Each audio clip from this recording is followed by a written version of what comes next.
Parce que lu tax mu d'abord accepté jël Sénégal. Oui, mais je dirais premièrement la qualité de l'équipe du Sénégal. Deuxièmement, ils veulent prendre leur revanche. Et parce que le dernier match où nous jouons, le Sénégal a battu 4-2. Et je pense que Taïdini, ils ont jusqu'à présent, à travers de la gorge, cette défaite. Et je pense que le match bi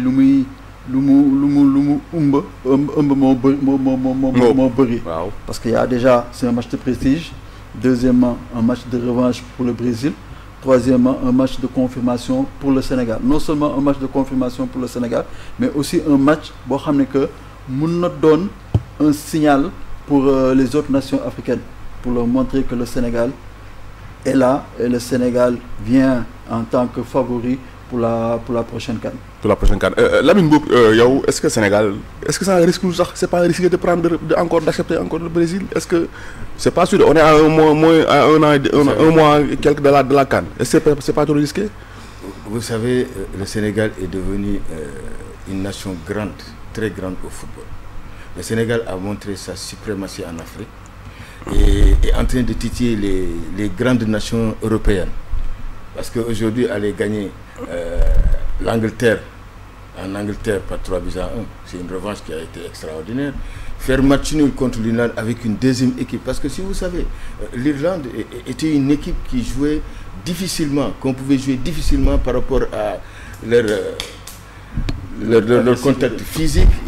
Ils étaient difficiles à jouer. Donc quand tu vas faire un match nul avec ces gens-là, donc et puis la qualité du jeu, et puis aujourd'hui le Brésil, c'est le Brésil qui a besoin du Sénégal. C'est pas le Sénégal qui a besoin du Brésil. Ça, je voulais dire. Est-ce que le Sénégal devait accepter alors? Non, si. Parce que le Sénégal aujourd'hui, gagner le Brésil, ça veut dire qu'il fait partie des favoris de la Coupe du Monde. Attention, quand on parle du Brésil, quand on parle de la France et qu'on dit la Coupe du Monde, les gens pensent que ces deux équipes peuvent prendre la Coupe du Monde. Alors quand le Sénégal va gagner le Brésil, ça veut dire qu'aujourd'hui le Sénégal a la capacité de gagner cette Coupe du Monde. Donc je pense qu'aujourd'hui le Brésil a vu l'équipe du Sénégal défensivement très forte, au milieu de terrain intraitable, et en attaque des joueurs capables de marquer un but à toute une défense. C'est eux qui apprendront du Sénégal. C'est eux qui vont chercher à savoir est-ce que cette équipe du Sénégal, on pourra la gagner par rapport à ceux qui sont en train de monter. Et s'ils gagnent le Sénégal, ça veut dire qu'ils sont revenus à leur meilleur niveau. Parce qu'aujourd'hui, depuis 2002, le Brésil, on l'a plus revu dans la scène mondiale. C'est vrai que ce n'est plus le même Brésil. Ce n'est plus le même Brésil. Ouais. Et en plus, en ce moment, depuis que le président Lula a dit il veut des joueurs locaux dans l'équipe nationale du Brésil, ces joueurs locaux sont en train d'être pris. Et aujourd'hui, quand on voit l'équipe nationale du Sénégal avec sa composition, mais elle est extraordinaire. Tous des joueurs qui sont titulaires au haut niveau du football mondial. Donc aujourd'hui, si le Brésil arrive à gagner cette équipe, le Brésil saura qu'ils sont là et qu'ils pourront penser. En plus, il faut que les gens sachent que, certes, ne me leur laissera pas mentir, ces Brésiliens venaient tout le temps au Sénégal pour passer leur stage. Effectivement. Botafogo, Fluminense, tout ça parce qu'ils savaient que le Sénégal regorgeait de bons footballeurs et de bons talents. C'est maintenant que les choses ont changé. Mais franchement, c'est le Brésil qui va apprendre du Sénégal. On verra justement. Mais Cheikh Sidi, est-ce que que tu vois, c'est vrai que c'est quand même le Brésil sort le Sénégal, mais est-ce que quand même il n'y a pas un risque derrière du côté Sénégal d'accepter le Brésil, surtout que le Sénégal beaucoup de gagné. Le Brésil n'arrive pas à battre le Sénégal. Est-ce que c'est pas trop risqué à un mois quelques jours de la CAN? On ne le souhaite pas. Si jamais on prenait un score fleuve, on ne le souhaite pas. Mais ça peut arriver, c'est le football. Oui, tout à fait. Je pense que le risque est toujours là. Le risque zéro amoul. Je pense que Taïdini, même s'il donne jouer la plus petite équipe au monde, je pense que doit faire un degré de risque. Et je pense que Taïdini, le Sénégal n'a pas peur du Brésil. Et le Sénégal ne doit pas avoir peur du Brésil. Je pense que Taïdini, Sénégal, si il jouer du Brésil, dire que risque-le. Je pense que le Sénégal dépasse un stade. Je pense que le Sénégal est arrivé à un niveau que n'importe quelle équipe au monde, le Sénégal décide avec optimisme. Et avec optimisme, je pense que c'est un match de prestige. C'est un match de prestige, mais c'est un match où il faudra vraiment être à la hauteur. Parce qu'on est à un mois de la CAN et que le Sénégal ne doit pas montrer un autre visage différent des passés. Un Sénégal conquérant, un Sénégal qui commence à à donner un bon contenu, un Sénégal imposant, un Sénégal où tu as pratiquement deux équipes identiques de même valeur qui peuvent jouer. Je pense que le Sénégal a franchi un palier. Le Sénégal a franchi un palier, même si c'est le Brésil qui est devant nous. Le Sénégal n'a pas peur. Le Sénégal n'a pas peur. Et pour moi, le risque zéro n'existe pas. Dans tout match, il y a un risque qui est là.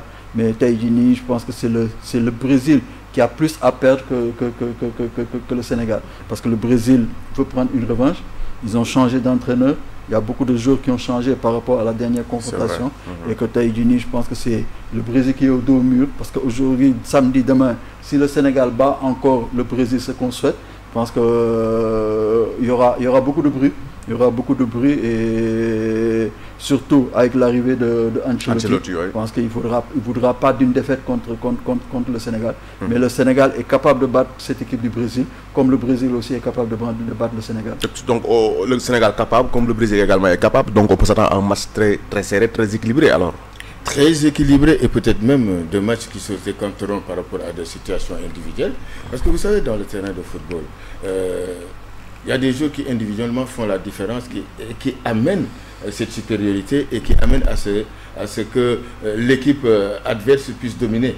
Et ça, je pense que ce sera le rôle des joueurs. Parce que si chacun des joueurs a le dessus sur son adversaire direct, si la défense, par exemple, est intelligente par rapport au jeu brésilien et que Kalidou Koulibaly sache couvrir, parce qu'il y a un joueur qui est Vinicius, tout le monde sait qu'à un contrôle, il passe.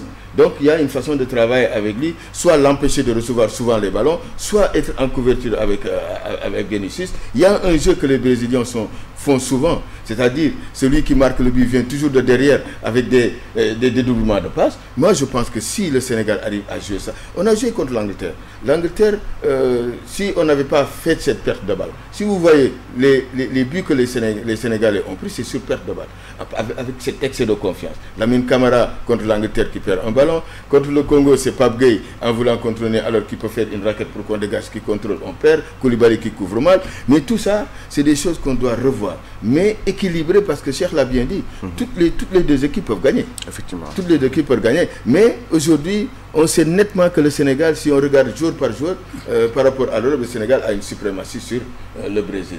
Mais qui a demandé le match? N'est-ce pas le Brésil? Effectivement. Alors, ce qu'ils veulent, c'est se mesurer au Sénégal. Ce qu'ils veulent, c'est prendre une revanche. Parce qu'aujourd'hui, si le Sénégal leur bat, le Sénégal, aujourd'hui, montrera sa suprématie, aussi bien en Europe qu'en Amérique du Sud. Et eux, s'ils gagnent le Sénégal, ils vont souffler un peu. Parce que tout le monde sait que pour battre le Sénégal, il faut se lever très tôt. Alors, c'est un exploit qu'ils vont vouloir faire. Maintenant, nos joueurs savent ce qui les attend. C'est des grosses carrures, c'est des joueurs qui jouent dans des plus grands championnats. Ils ont un rôle à jouer. Ce n'est plus Pape Thiaw, ce n'est plus quelqu'un d'autre. C'est eux dans le terrain qui doivent montrer quelles sont leurs valeurs et comment ils doivent faire pour ne pas se faire battre, pour ne pas perdre le ballon, savoir être présent, toujours jouer simple et faire ce qu'il faut par rapport à la stratégie que le coach a donnée. Mais sûrement, c'est des équipes qui chacune d'elles va pas marquer. Déjà, il faudra penser que ces deux équipes vont chacune... Surtout l'aspect offensif, parce qu'il y a tellement de joueurs offensifs des deux côtés. Voilà, chacun va marquer un but, c'est sûr. Dans ce match-là, il y aura des buts. Mais qui c'est qui va marquer un but de plus ou deux buts de plus? C'est là où le problème, parce que les erreurs individuelles, les performances individuelles, le jeu collectif, tout ça va se faire dans ce terrain. Ce sera un match palpitant et je suis sûr que tout le monde va regarder ce match du Sénégal contre le Brésil. En tout cas, on a hâte d'y être. Je rappelle que c'est demain samedi à 16h GMT du côté de Londres. Je pense qu'on aura l'occasion de suivre ce match en direct. Vraiment, c'est un match vraiment c'est dit, duel, un match palpitant. Derrière, il y a une photo qui est juste derrière vous, Vinicius et Sadio Mané. C'est un duel quand même, honnêtement, en tant que football, sur le football, il y a même depuis il y a une certaine baisse de forme pour nous remarquer sur un côté moment, mais quand même ce duel là quand même on me dit que c'est déjà excitant alors. Ouais, je pense que c'est rien que la présence de ces deux joueurs je pense que c'est deux joueurs qui ont montré beaucoup de choses durant leur carrière jusqu'à présent. Et parce que quand tu vois d'un côté Sadio Mané, de l'autre Vinicius, tu te dis qu'il y aura du spectacle. Tu te dis qu'il y aura du spectacle, il y aura des buts. Et je pense que c'est deux joueurs qui ont fait beaucoup de choses dans tous les clubs unitaires et que tey jii nii c'est deux grandes icônes du football mondial. Et je pense que tey jii nii on a la salive dans la bouche et qu'on est pressé que demain arrive et que l'arbitre donne le coup d'envoi pour assister à ce grand spectacle. Espérons qu'il y aura du spectacle parce que deux équipes qui ont l'habitude de montrer de très bonnes choses. Tout le monde connaît le Brésil ne se présente plus et que tey jii nii on a vu on sait que le Brésil est en chute libre. Maintenant ils ont besoin d'un sursaut pour se relever. Ils ont en face d'eux le Sénégal. Ce ne sera pas un adversaire facile et c'est deux grands joueurs qui se présentent plus et que pour moi demain ce seront les attractions de ce match. Mais derrière aussi il y a d'autres joueurs aussi qui sont là pour faire le spectacle. Mais c'est deux équipes boo xam ne que demain inchallah su neexee yàlla war nañu am un beau spectacle. mais ci sa wax dafa mel ni da nga wax ni quand même le Brésil est en chute libre dafa mel ni dafa wax ni le Brésil ne fait plus peur apparemment voilà. Mais bien sûr, le Brésil ne fait plus peur. Même en Amérique du Sud, le Brésil ne fait plus peur.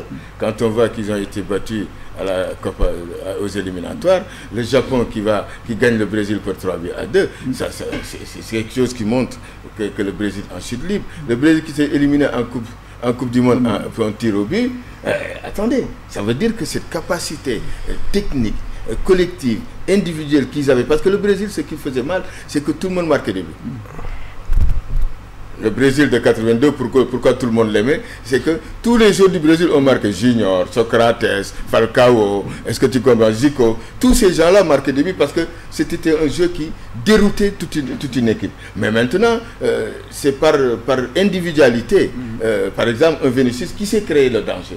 À part lui, dans l'équipe du Brésil, à part Rodrigo, qui est souvent sur le banc, il y a un jeune qui vient d'arriver, mais tout, le Brésil est allé se mettre dans le football européen à telle enseigne que maintenant tout le monde reconnaît, s'il n'y a pas cette valeur individuelle qui fait la différence, ils ont perdu leur arène. Donc. Ils ont perdu leur arène, c'est pourquoi aujourd'hui le président a demandé à ce que les joueurs locaux soient, et que même Ancelotti est en train d'amener ces joueurs locaux pour ramener ce génie qui était, parce que dans la formation brésilienne, ce qu'ils cherchent le plus, c'est laisser le gosse s'exprimer avec ce qui sait du football, et c'est là où il l'amène. Il le laisse voir Neymar comment il s'exprime, Vinicius comment il s'exprime. C'est des gens qui s'amusent quand ils jouent au football. Ouais. Et c'est ça qui fait qu'ils avaient cet ADN. Mais maintenant, aujourd'hui, le Sénégal, c'est tactique. C'est une équipe disciplinée, hein, chaque joueur, et puis des attaquants individuels qui faut faire la différence chacun. Regardez Sadio Mané, individuellement, meilleur passeur, meilleur buteur. Iliman Ndiaye qui nous fait des merveilles avec Everton. Gana Gueye intraitable, Pape Gueye, hein, Matar Sarr. Donc nous avons un potentiel qui fait peur. Attention. Le Sénégal fait peur aux équipes. Si vous voyez que certains disent pourquoi on a pris les équipes africaines, ils ne veulent pas prendre une raclée contre le Sénégal. Attention, eux aussi ils vont à la Coupe d'Afrique et ils se disent si on a le Sénégal, ils nous donnent une raclée, mais ce sera catastrophique. Donc c'est ce qui fait que les Africains ne veulent pas. Même le Maroc qui a demi-finale, si lui dit le Sénégal, il ne veut pas. La Tunisie ne veut pas. Le Nigeria ne veut pas. Pourquoi? Parce qu'ils savent qu'il y a une pléiade. Même le Togo, on a appris même que on devait même jouer le Togo, je pense que au mois de novembre. Je pense qu'avant même nous avons le Kenya, parce que Togo était sur la table. Je pense qu'il y a eu finalement le match ne s'est pas tenu. Togo, quand on a peut-être moi il ferait ça dégg naa ko ci mel non xam naa peut-être comme juste pour confirmer peut-être li nga wax que les gens quand même certaines nations hésitent à affronter le Sénégal. Vous savez, c'est pas facile d'aller au Congo de faire ce que le Sénégal a fait. Il faudrait des joueurs lucides qui ont confiance en eux. Si vous avez vu le match Sénégal-Congo, une seule fois le Sénégal n'a pas accéléré. Regardez bien, ils se sont baladés tranquillement, ils ont joué en trottinant. Parce qu'ils avaient confiance. C'est de quoi je parle. Quand nous, footballeurs, on a confiance, on rencontre une équipe. Mais on n'a aucun problème. Ils peuvent nous marquer d'un but, on est sûr qu'on va leur marquer un but. Et vous comprenez? Et c'est là où le Sénégal est en ce moment. Le Brésil va apprendre du Sénégal. Bien que le football, comme dit Cheikh, On ne sait jamais. Ouais. Ah. Tout peut arriver. Ils peuvent tenir jusqu'à la fin et nous marquer un but. Tout peut arriver. Ça peut arriver. Ouais. Mais je suis à peu près sûr que les deux équipes, avec la pléiade d'attaquants qu'ils ont, chaque équipe peut marquer un but à son